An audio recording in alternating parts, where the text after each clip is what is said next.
Hey guys, I'm Jordy, and Cataclysm has made a huge splash in Classic WoW and been surprisingly a lot better than many of us expected. So I figured now would be a great time to start thinking about the most important thing in life. No, oranges, of course. Now, Dragonwrath Tarecgosa'S Rest is the Cata caster weapon with some amazing stats and an equip effect that has a chance to duplicate a harmful spell as arcane damage, leading to some really crazy burst opportunities both in PvE and PvP, as well as a really cool on use that turns you into a visage of Tarecgosa, allowing you to fly very fast as a speedy dragon. Now, this staff is only available to casters like shamans, mages, warlocks, priests, and druids. I'm very sorry, hunters. To get this highly sought after item, you're looking at completing a very long quest line that's going to take you around 10 weeks and requires you to kill bosses in Firelands to collect various materials to build it, as well as some unique events and cutscenes only those on the quest are able to do. Now, while it required 10 weeks to complete back in OG Cata, I'm gonna guess based off of Blizzard's stated intent to accelerate the Cataclysm release cadence, you're looking at a completion time of a bit shorter once Firelands drops in Cata Classic. But that's TBD, we'll assume it's the same for this video. If they do make a post updating this, I'll link it in the description below. Okay, so let's get into it. There's a couple ways to get the initial quest. You can have the achievements for fully clearing all of tier 11 raids and talk to Korodormi in Stormwind or Zerodormi in Orgrimmar. This quest is actually available right now, so if you want to get an early start, go for it. Alternatively, you can grab it after killing the very first mob in Firelands, but why not just do your homework and get going now, right? Okay, so now we go to Caverns of Time, we talk to Anachronos, get the quest A Wrinkle in Time, and we get a nice little cutscene setting up the stakes of the staff. Once that's done, we get the new quest All-Seeing Eye. First, you're going to need 25 Eternal Embers. These drop from bosses in Firelands and will drop in higher quantities, even up to 4 per boss, on 25-man heroic difficulty. You could also get epically unlucky and have none drop. This does happen. I'm sorry for you. Okay, so with 7 bosses and an average of 2.5 embers per boss, if done on heroic 25-man difficulty, you're looking at about 2 weeks to complete this quest if you're lucky, or at worst 3. If your raid size or difficulty is lower or you weren't able to fully clear, you're going to have to wait a bit longer. Now, for this part of the quest, you're also going to need 3 Sands of Time. These are simply bought off of an NPC named Yasmin in Oldham for 3,000 gold each. No big deal. Okay, so it's been a few weeks. You've got your embers. One thing to note, you're going to need to do some specific things with the bosses Shanox, Bethtalak, Rylith, and Elisrazur.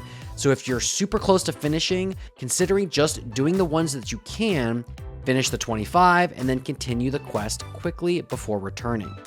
Okay, so back to Anachronos.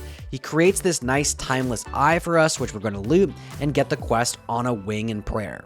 We go to the Koldara in Borean Tundra and get treated to a cutscene from Tarecgosa herself, and then get the quest A Glass Darkly.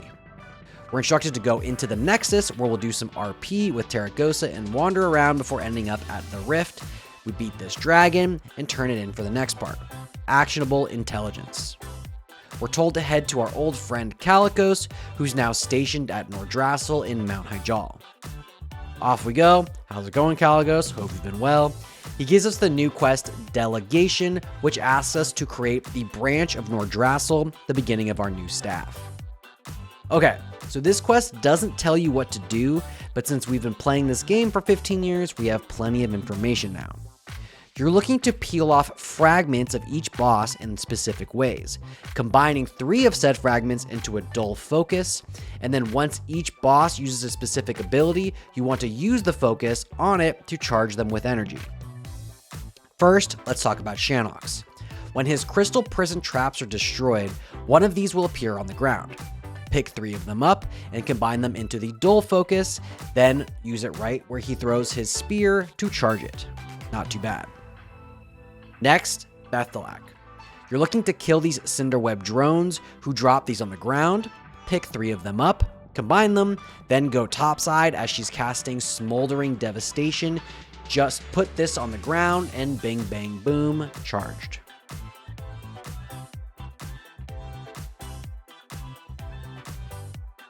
Next up, Alyss Reserve. During the fight, she'll summon a couple birds that are looking to hatch some eggs. You'll want to let the eggs hatch, and on the ground, where they were a moment ago, will be these dull foci. You're looking for 3 of them, so a couple rounds will be in order.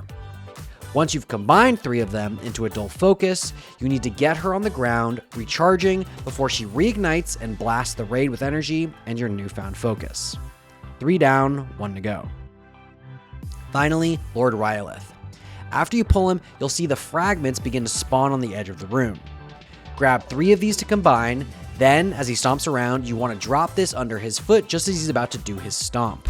If you've done it correctly, it should absorb some of the energy and you're good to go. Once you've got all 4 charged, you can use them to open a portal, which we'll talk about in a second. Now, one thing to note, if you're really looking to min-max getting this thing as fast as you can, it's advised not to kill the bosses here and just do what's necessary to get the charged focus and complete this quest. Because once you've completed this section, you're going to need to kill the bosses for way more items that they drop. This will save you a week. It's not a big deal. Okay, so as I was saying, the circle of thorns up here, once charged with the 4 foci that you've collected from the bosses, will open, and you're treated with a pretty easy 3-phase event where you need to interrupt and kill these harbingers of flame. Once that's done, the player on the quest clicks on the branch in the center of the room, and a tormented protector will spawn. Have your tank pick him up and drag him away. He'll cast Entangling Roots on everyone, which is actually very helpful, as he'll also cast this massive stomp ability that knocks everyone off the platform. So sit in the roots, have the stomp go out, and then start to dispel. Additionally, he'll spawn little tree ants, kill them before they reach the boss, no big deal.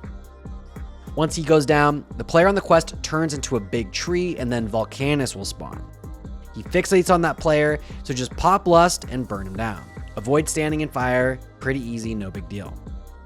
Okay, so that's done. We head back to Northrend and talk to Tarecgos, who has now moved to the Amber Ledge. And then Tarecgos will send some of his energy into the staff, where we're treated for the first equipable item on the quest line, the Branch of Nordrassil. From here, Tarecgos gives us the quest Emergency Extraction, and we're treated to a tragic cutscene where Tarecgos meets an untimely end. You shall not have him! Ah!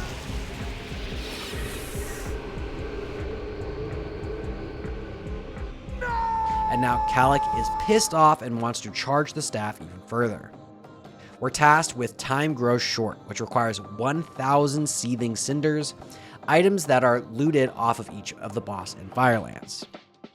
This is why I said you can do the Branch of Nordrassil part without killing the boss, because now you'll want to use some of that same lockout to kill them to expedite your cinders.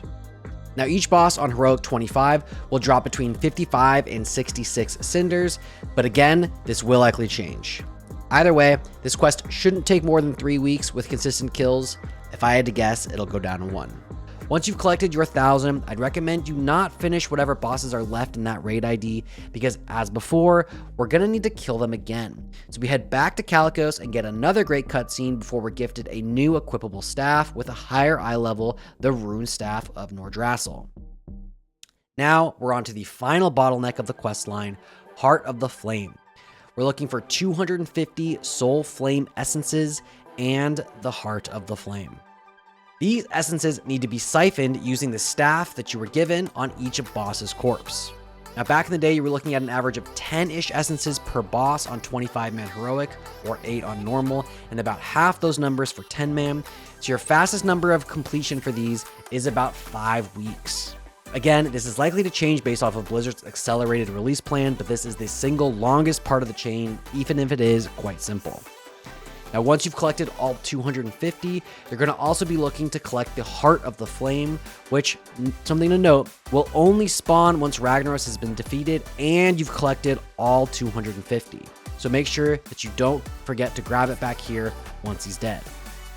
And oh my gosh, you have finally done it.